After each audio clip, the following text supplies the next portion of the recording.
Happy Tuesday night, everybody. We have a special guest tonight.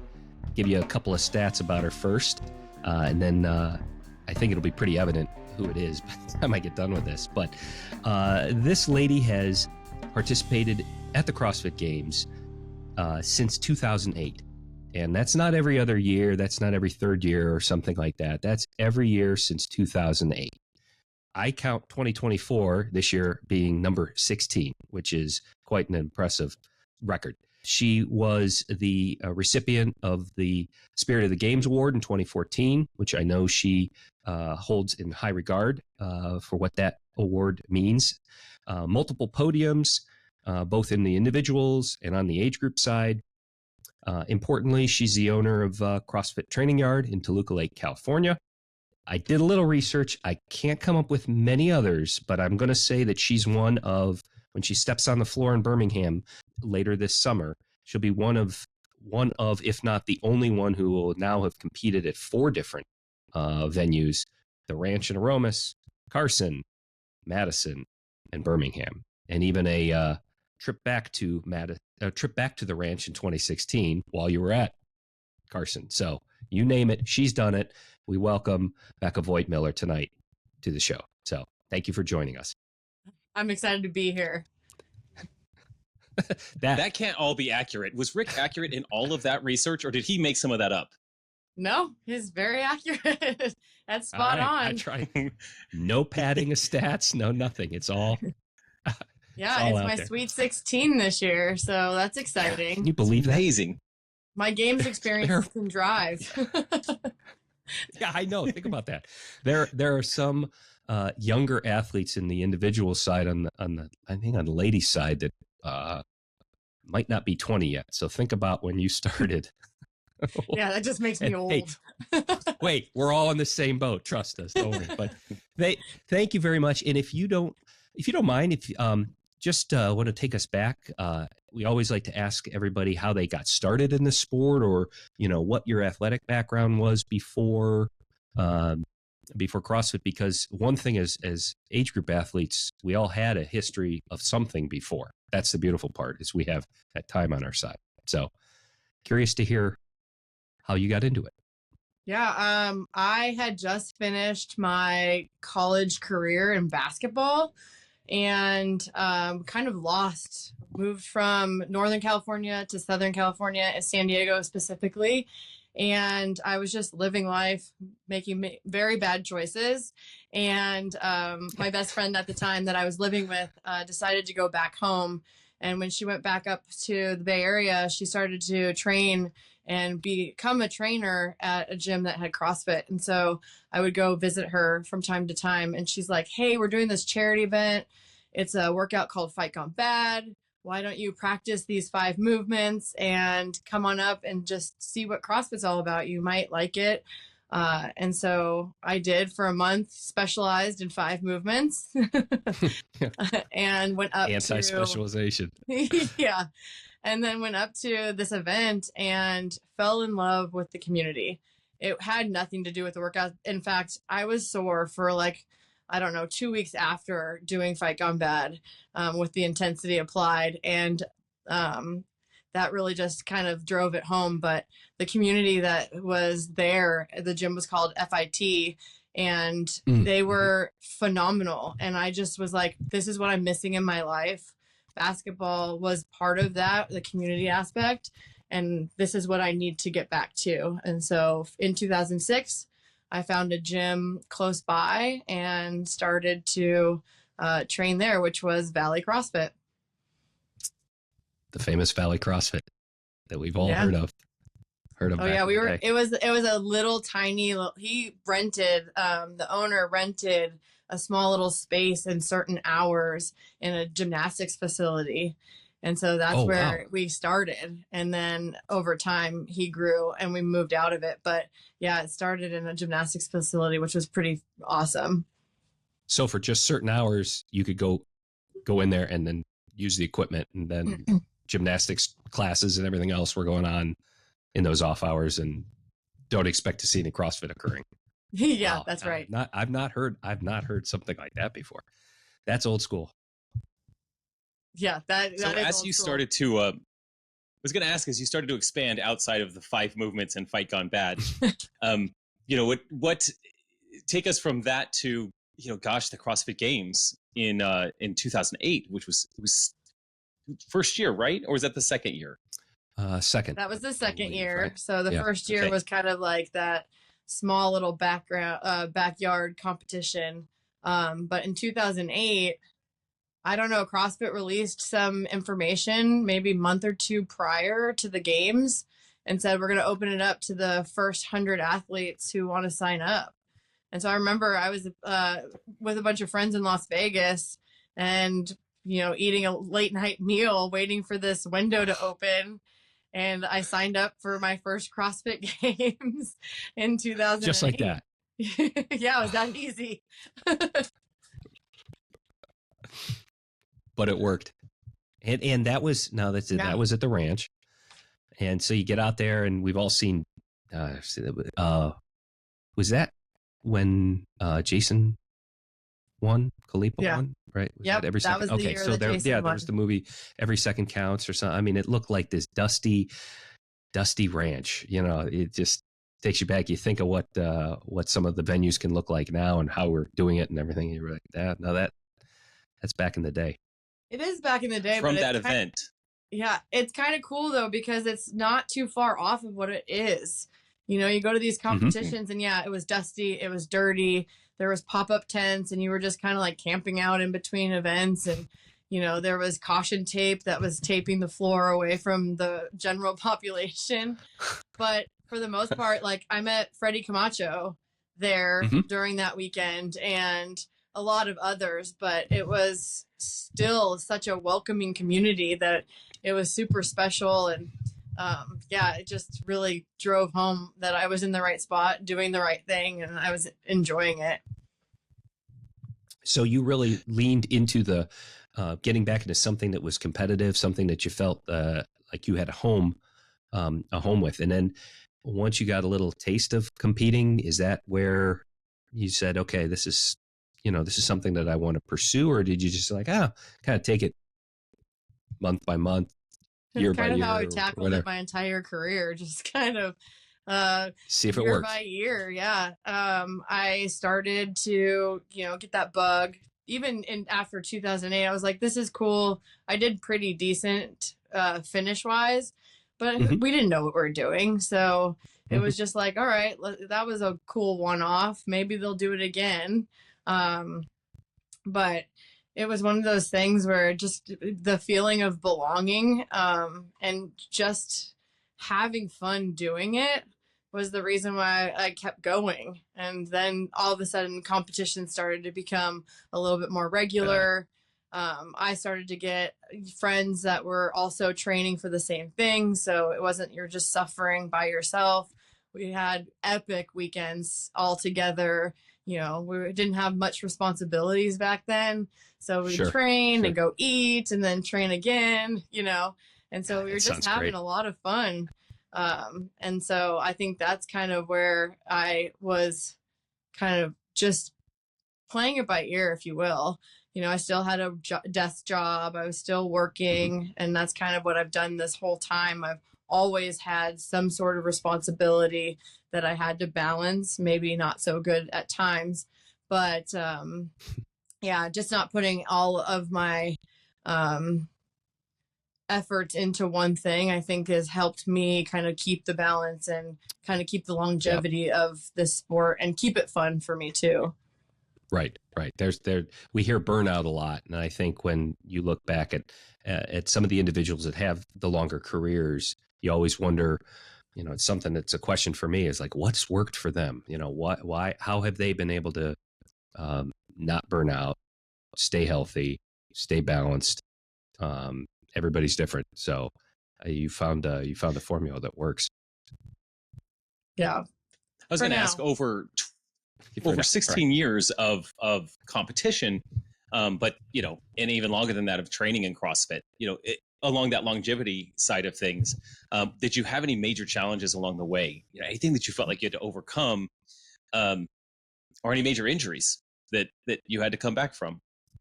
Yeah, I've actually had quite a bit of injuries over the course of this whole career.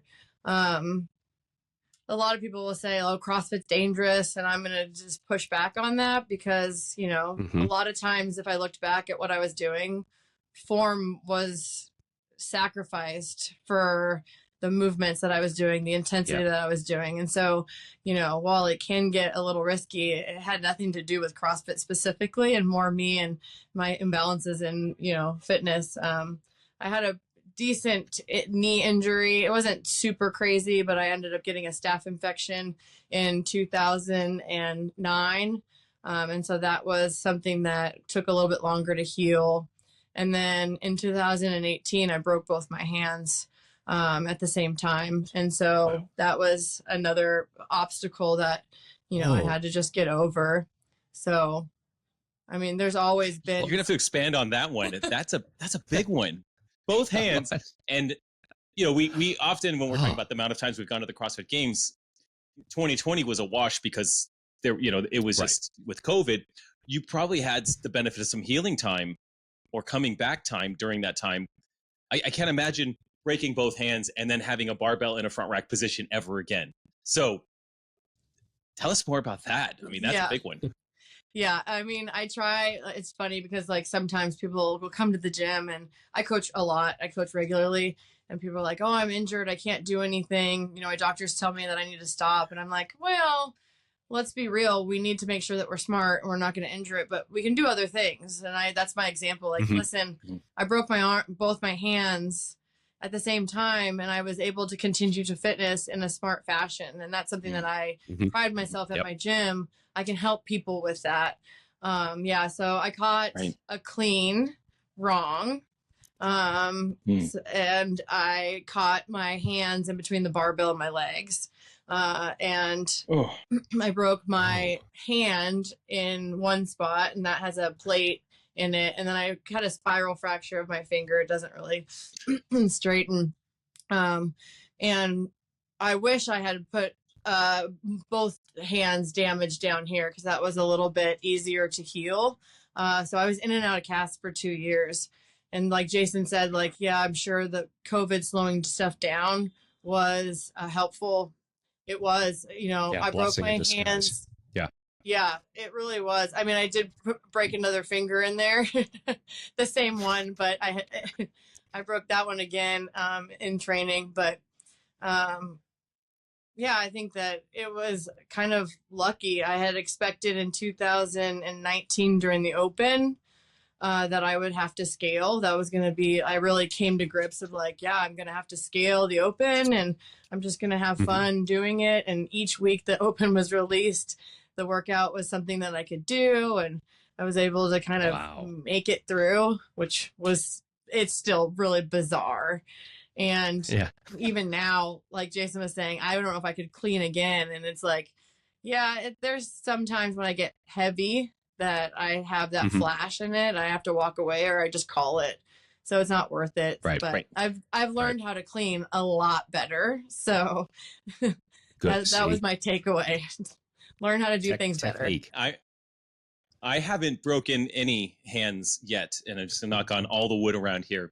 But I know that there are times when you're getting ready for that heavy clean or that heavy snatch, and you have all the momentum in the world, it's feeling good, and then all of a sudden you get up.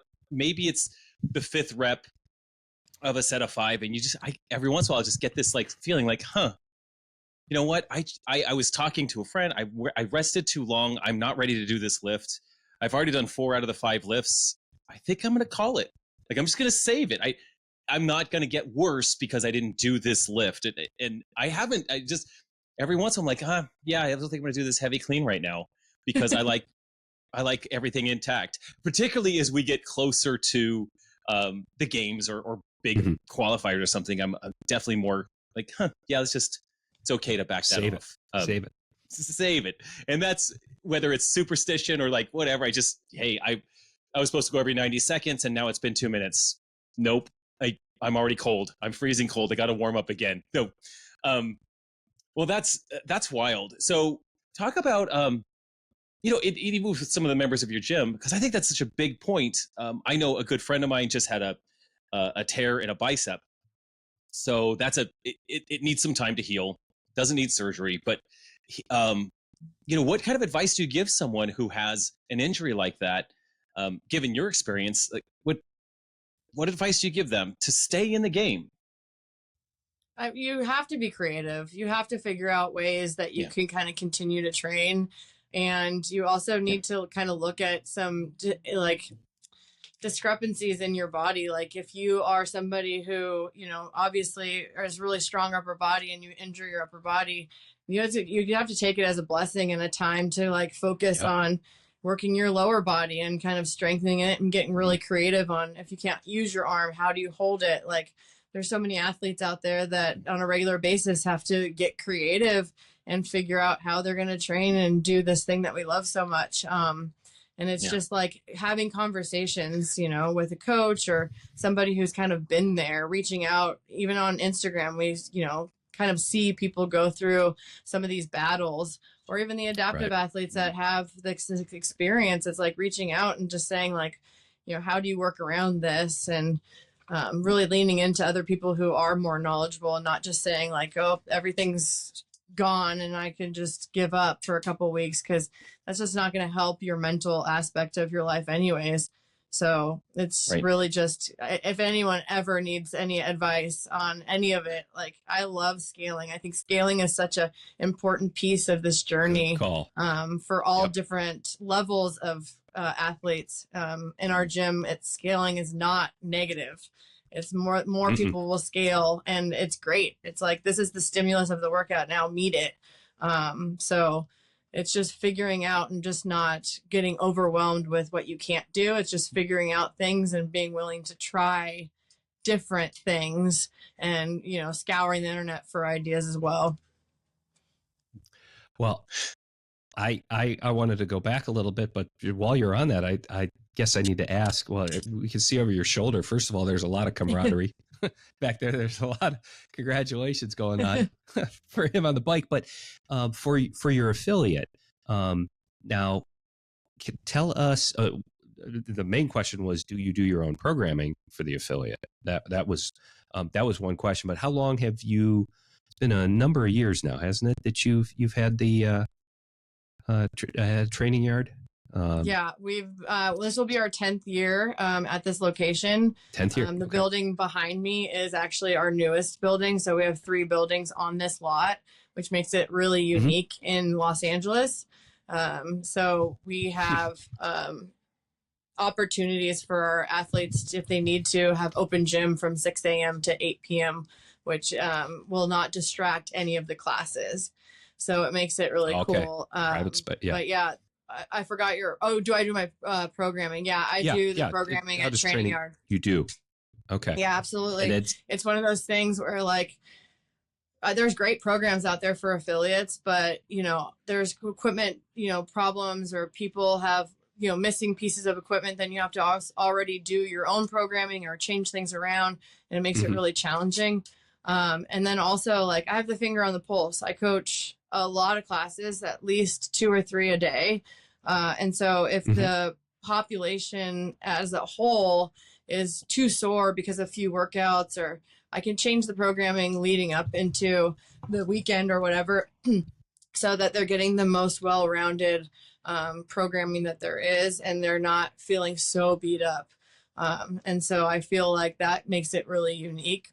And also, I want to be able to have it a certain way in regards to, like, I don't want to hammer, toes to bars and pull-ups and all that, rope climbs all in one week. I want to spread it out so that the general population can come in every day if they actually wanted to. While it's not smart, we don't recommend it. But if they really want to, they're not going to get an overload in one body part, or, really, we try to keep it very broad and true to CrossFit. Right.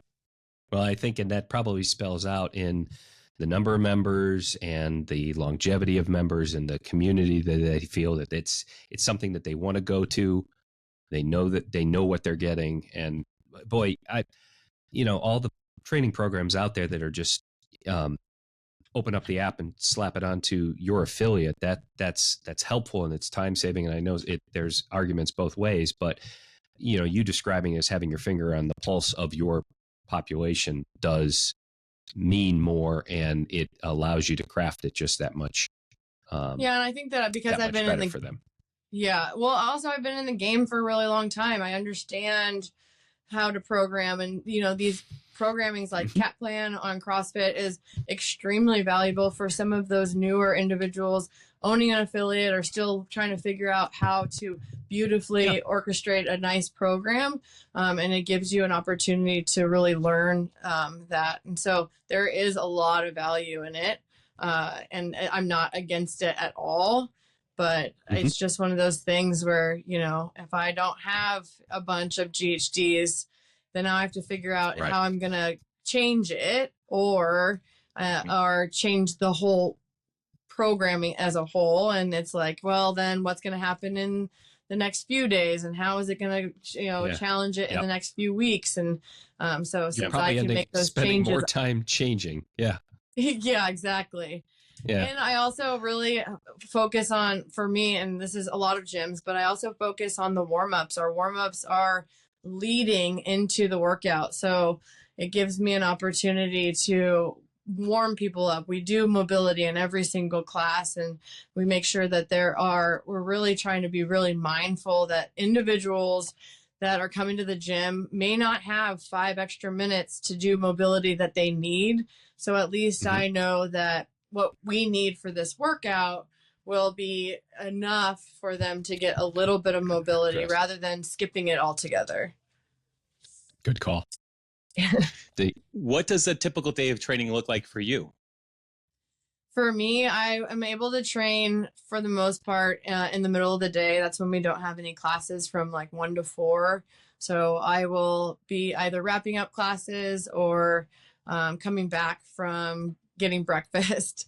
And I go home to do that, or I walk the dogs and do all the responsibilities. But then I come in and I do typically 1 session a day. I am starting now that we're getting closer to, the games. I'm going to add some double sessions in there and more cardio based stuff, but try to get it done in between 1 to 4 and then shut it down and get back to coaching. So it's really a delicate balance. I really try to make the members and potential members a priority. So like Jason was saying, sometimes you are setting up for a clean and someone wants to talk to you and you talk too long and all of a sudden you're cold and you're like, do I make this lift? Do I do it? Is it valuable? And it's like a lot of times my answer is like, I'm good here. I went to, 90%, I'm fine.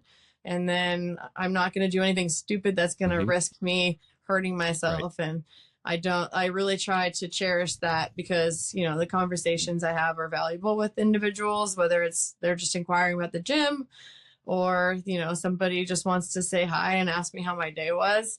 I feel like now in my life, I see so much more value in that. And it's like, well, if someone takes the time to say like hello and ask me how I'm doing and really wants to know, that's really special. So I do try to stop and take that in, and my training is going to be there. I'll be fine.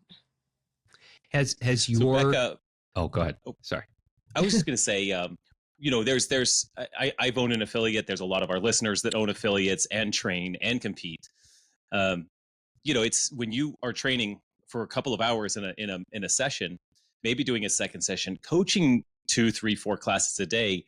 It's a huge amount of actual activity when it comes down to it. If you're wearing a Whoop or you're doing an activity tracker, you're filling circles, like you're crushing it. What do you do to take care of yourself, to manage your recovery around that, or to maintain that level of activity, not being 24 anymore? Well, it's neglected a lot.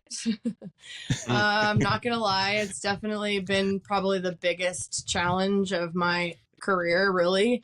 I should sleep more. I should stretch and do more mobility, but I do the best I can. I do sauna and ice bath at least 2 to 3 times a week. Maybe do a little bit more of that when we're in season, like during semifinals. It was like more of like a routine. But I'm not going to lie. I neglect a lot of that recovery piece. And for me to be able to do what I'm doing, I have no idea. I think it's pure stubbornness. And I'm just so used to it. But yeah, could I be more fit if I was able to lean into more of recovery? Probably.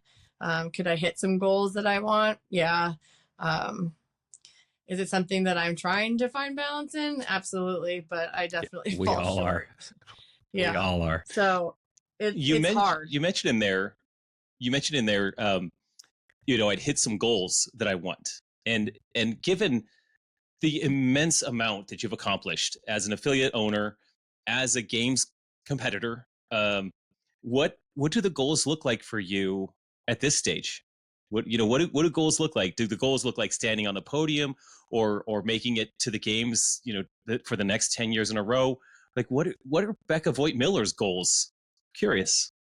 Yeah, I mean, I think that the goals change from time to time. The ultimate goal is to do this thing that I did competitively and still do. But it's like a hobby. And so, yeah, I'm good at this hobby. I'm really good at this hobby, but I want to make sure that I'm continuing to have fun. So my training sessions, I have amazing training partners that we just kind of hang out and throw down and razz each other a lot. So it makes it way more enjoyable. The goal is always, if I am all in on competition, is to stand on that podium. Last year was a really huge punch in the gut, but it was also a reality check. I can't do it all. So I do go to these competitions with the goal of standing on top of the podium. It's the one thing that I haven't done, stand on top, not like somebody in this chat, but yeah, no kidding. But yeah, that is my ultimate goal as we lead into this training. But I think above all, I just want to continue to enjoy it. So it's, this year is special because it's, my 16th, but it's also like a new venue. It's new people running it. So I definitely am taking it now year to year. If you would have asked me last year, I'd be like, yeah, I'm going for 20. And now I'm just like, let's just see how this year goes. I hope it's a good experience. I hope that there are people who are willing and wanting to watch us. And I do think that it's there. But I think we also have to prove to CrossFit as a whole and the competition side that, we are worth showing what we're doing here. And sometimes I would like them to see that we are more valuable. So my goal is to really kind of help spread that word. And I really want to be a part of that message. Like the 16 years is special to me, but I also want people to see, like, if you are continuing to try to do it correctly and being smart while doing it, that we should be able to keep going. Like, I want to keep as much muscle and bone density as I can on my body as I approach this stage of life and even further into my 70s and 80s. Right. See, I think you're the poster child for this, and that's the message that they need to send out there. You've seen both sides of it. You've seen the, tip of the spear elite side, and you have a number of years now under your belt in the age groups. I mean, if the powers that be are not out there picking your brain, I think it's crazy. For that very reason, given maybe the perspective that you have, the experience that you've gained, and that if they do reach out to you, that's, certainly private between you all, but I sure hope somebody's asking the questions and saying, what can we do better? And gee, there's somebody out there that has all this experience that might have a clue for us, but who knows? So Becca, it looks like, or at least I've heard, guys, I'll tell you guys this, that I've heard that there will be at least there will be a live stream for every floor of competition, with 3 competition floors running at all times or at various times in Birmingham at the games. So that's very cool. Whether there's going to be commentary and all that kind of stuff, who knows? But I have the guarantee that it's better than a Ring doorbell on on a goalpost 3 miles away. So it'll be better than that. It probably won't be ESPN quality, which I don't think we're even asking for, but people can tune in and people will be able to watch. So I know the storyline in my division. I could spend the next hour talking about the lineups in my division and who to watch and why to watch, like who's coming after me this year, who's going to try to knock me off, and I could talk about all the dozens of people that are qualified for that. Rick could tell you all about his age group. He knows everyone there. He knows the storylines. So Becca, do you have a storyline for us? Like who's coming for you? Who are you worried about? You can use their names. They'd probably love to hear you say their names. Like I'm on her radar, but what's the storyline in your age group? I mean, ultimately, there's quite a few games athletes, former games individual athletes that are jumping in. There's a few that entered, unfortunately, this year. So we're going to see a little bit younger field. And you have the likes of like Kelly Jackson. You have Alethea Boone, Andrea Pinero. I think that's how you say her last name. She's going to be there. So you have some, people who have been in it for a little bit of time. But some of these younger 40-year-olds are coming in and they're hungry. And so then there's many, many more. There's plenty of people that I definitely know who they are and are going to give us a run for their money. But I think that it's a little bit on the younger side, and it's going to be fun because the floor is now at 40 individuals. And I think that can shake up a lot. So I think it's going to be a lot more fun than last year with the field being so small. And you can also have, some outliers that are going to disrupt the leaderboard. And so I think it's going to be a lot more fun in the competition realm to see kind of how the story unfolds. And I hope it's in my favor. But... with that, what is, where do you see your, and not to reveal strategies or anything like that, but where do you see, what kind of workouts would be your strengths? And of course, I'm sure the workouts are going to be well balanced, and there's going to be heavy and long and short. And I mean, who knows? But if what workouts this year in your current age, your current body, man, what will you crush this year? Is it the long stuff? Is it the short stuff? The heavy stuff? What's your jam? Yeah, I like mid-range weight, and I like the longer, the better. If there's 6 to 10 workouts, then that's great for me. Just keep the workouts coming, right? No, I'm learning to like the shorter workouts. I've got some training partners that excel heavily in the short duration, and which is something that I have in the past not done so well in. And so, I'd like to see the longer ones, but I know that that's not going to be really in my favor. It's not so fun to watch on the screen. And high gymnastics. I've trained with Chris Clever for so many years, and I still train with her on a regular basis. And she really taught me how to kind of lean into my gymnastics side, even being as tall of an athlete as I am. And so I have definitely been able to hone in on my gymnastics, and I can excel pretty well in that area. So give me some long gymnastics, higher skilled movements, and I am there. I like that. I think we were all a little disappointed in semifinals that we didn't have higher level gymnastics, given we had a decent high level of gymnastics in quarterfinals, not in semifinals.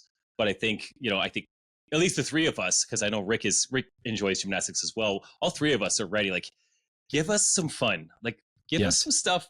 Because handstand walking is cute, but that is not enough anymore. So we need more than a handstand walk. We need wedges or obstacles or pirouettes or muscle ups. Pullovers are fine. They're not that fun. But I mean, give us some stuff that really puts us to the test. All I'm doing is I'm reflecting the same things. I'm in the same boat, Becca. I want those types of workouts. And the short stuff, there's going to be people, especially in a field of 40, you're going to have some specialists that can crush each one of these things. And so, athletes with your experience, you have to be pretty good at everything, and you're going to be good. So that's fun. Accumulate points. I'm glad you brought up her name, because that was a great segue. I was going to ask you back about the Valley Days, and some of your training partners there, names, if you could share that a lot of the listeners are going to say, oh my gosh, I remember. I remember when they were all on the scene. And how that impacted you, moving forward, the relationships made, and certainly now still to this day, running your own affiliate.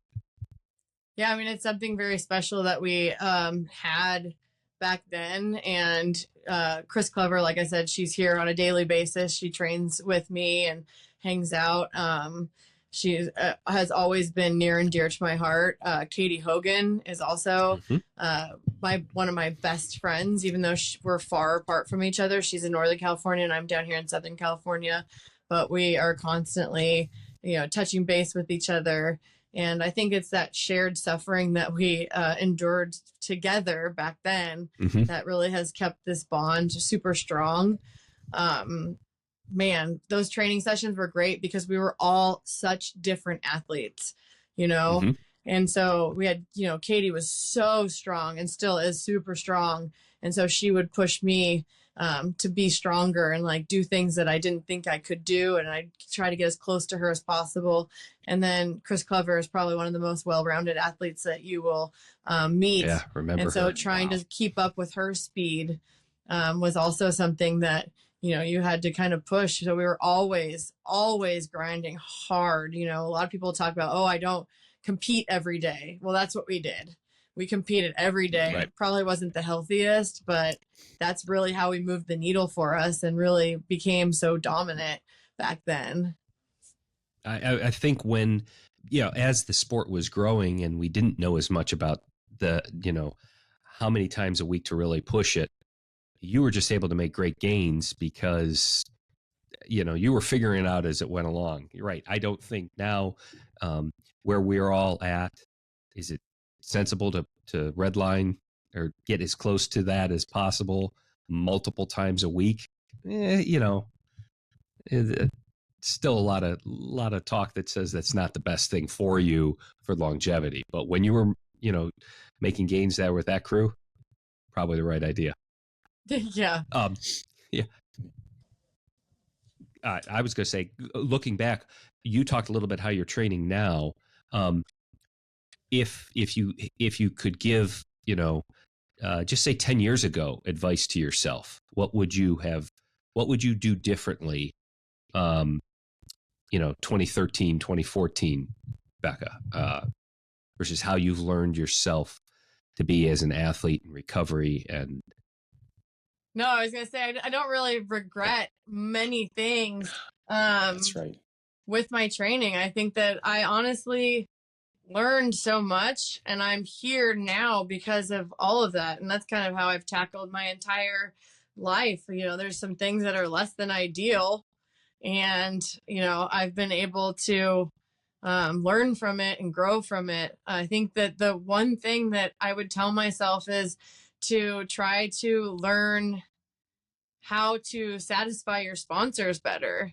Like that's the one thing that I did not know what I was doing. And I'm an older person still trying to figure out what the hell this Instagram stuff is, like how to lean into that social media stuff and, putting together, advertisements and stuff for these companies. And back then, all I wanted to do was train. And I wanted these companies to like feed me content so that I could post it on my page. And I didn't realize that like I work for them. They're helping me with this journey. And it's kind of like they're my employer. And so I didn't learn that early enough. And I truly regret that aspect. I could have done more for my sponsors. I appreciate what they have done for me or did for me back then. And I wish I was able to kind of learn from that sooner and understand and respect that a little bit more. That's an interesting answer. Yeah. And I'd say to be fair, the expectations of an athlete or an influencer, you were an influencer at the time, it just wasn't called that.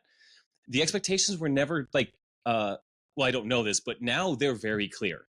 So I have a number of sponsors, but they're not just it's not just so that I can train. I had a friend or someone was asking me like, hey, I want to start this. I want to start getting a bunch of sponsors. I was like, that's awesome. Every sponsor you take on is a part-time job. So just so you know, like there's expectations and you have obligations every month. And I'm happy to do it because you only take on the ones that if it wasn't already something I was already going to do in life, then it doesn't make sense. But no, it's work, and you're absolutely right. Just to reinforce that, it's not easy. My last question, and Rick, if you have one more question, but my last question was just a fun one. Becca, you've been in the spotlight for a long time, but is there anything? What is something that most people don't know about you?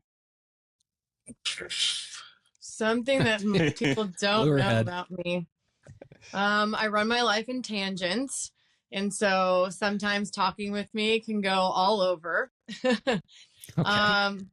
And I'm also extremely direct. So, you're saying, how can, people don't ask you about things like maybe CrossFit doesn't ask you about your experiences and stuff. And I think sometimes I'm not very good at sugarcoating it, and it comes across a little bit on the aggressive side. And I don't mean it that way, but, a lot of times I just want to get to the point, say it, and then move on. So I'm learning how to be a little bit softer with my delivery on things, but I think that's maybe something that people don't know. And so maybe sometimes when I do meet somebody for the first time, I may come across as a little intense, but I'm actually a really nice person. we all know. That. So as they come and say hi at the games, now they'll know this is yeah. Well, and my note about that I would be shocked if like HQ wasn't asking for input for you. They're running a business, and who says it has to be all sweet and nice and everything? I would think as a business owner, they would want a direct response also. So if they can't take a sharp pointed answer of where you think improvements might be able to occur, well, maybe then that's not the best for they don't want to hear the answer that they're getting. Yeah, I think that they're trying the best that they can. And, I have been on some athlete committees that were a part of giving input. And, I think it's hard. It's a little hard when you're like, how do we do this? And you're constantly being corrected, or like, you should have done this better. There's things that I could absolutely tell them that they're doing wrong. But I think we all do things wrong, and we have to learn from it. Perfect. And hopefully they can redirect and stuff. But I get it. I totally get it. Well, I was just going to finish with, we've talked about your remarkable record, and it is truly something special. And, for you, this is a different venue this year. It's a new experience for everybody. But what one piece of advice could you give to somebody who's going to be there for the first time, either as an individual, or I know they're having the team competition? There are more nerves than they will probably have ever had. And then they look, 2 lanes over, and there you are standing there, and then maybe their stomach really drops. But what advice can you give to somebody who's going to be competing there for the first time? My biggest advice, and I probably said this before in a post or something, but it's really just being willing to shake your hand, say hello, introduce yourselves, and just, while we're competitors on the field, outside of it, I've met the best of friends, and I'm very close to a lot of the people that I've competed against over the course of this career. And so you never know who you're going to meet, and really just have a time to like take a step back. If you're in the corrals, take a deep breath and be like, whew, here we go. And just say, hi, I'm whatever. Hi, I'm Becca. Like, I try to introduce myself to people, whether they're receptive to it or not. But above all, competition is going to go away eventually. Right. But these friendships that we gather and the people that we meet along the way is the most beautiful part of this life. And so I would say just take a second to say hello. You don't have to be super friendly, but you don't also have to be super cold and, Right. put the daggers in at all times, because honestly, my best of friends are from this community and from competition. And I would have never met them if I really just went inward and not really took the time to say hello and, ask people how they're doing. You care. Well, thank you. Appreciate that. Thank you. And thank you very much for joining us tonight, for telling us your story and being able to celebrate your accomplishments. Good luck in Birmingham. We'll be stopping by to say hi. We'll see you soon. We're gonna have to hang out. Absolutely. Sure. Yeah, we'll be there. So thank you once again. Me, and thanks for listening to my story. Thanks for tuning in to the Masters in Motion podcast. We'd be so grateful if you could take a moment to leave us a 5-star rating on Apple Podcasts or your preferred podcast app. If you're watching on YouTube, subscribe to the channel. Your support helps us reach more listeners and grow our Masters community. Until next time, get bolder, not older.